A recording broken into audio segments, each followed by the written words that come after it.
والا وہ ہے جو دوسروں کے زوال نعمت کی تمنا کرے۔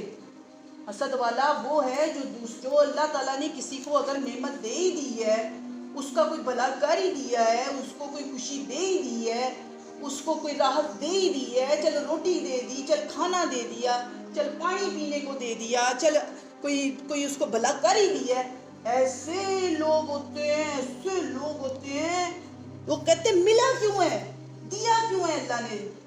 تیرے کو نہیں دیا تو جس کو پیدا کیا وہ اس کا بندہ تھا، اس کو دینا تھا، اس نے مارنا تھوڑی تھا، اس نے اس کو بھی تو دینا، تجھے دے رہے اس کو بھی دے گا، تو تجھے کیا فرق پڑتا ہے؟ اس نے مقابلے بازی کبھی کی تیرے ساتھ؟ کہا تجھے یہ سب کچھ کیوں ملا ہوا ہے، مجھے کیوں نہیں ملا؟ اگر وہ اس حال میں خوش ہے کہ اس کے پاس اللہ کا دیا اتنا نہیں ہے جتنا تیرے پاس ہے، تو اگر اس بیچارے کو کوئی برائی مل جاتی ہے تو اس پر رحم کھاؤ، کیونکہ اس کو اللہ نے پیدا کیا ہے، اس کو اللہ نے دینا ہے کچھ نہ کچھ، تبھی تو وہ زندہ رہے گا۔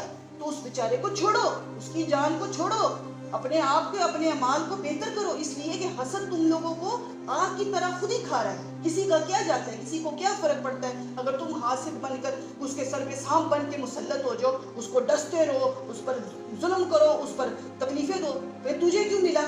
تجھ کو کیوں ملا تھا؟ تجھ کو دینے والا اللہ، اس کو بھی دینے والا اللہ۔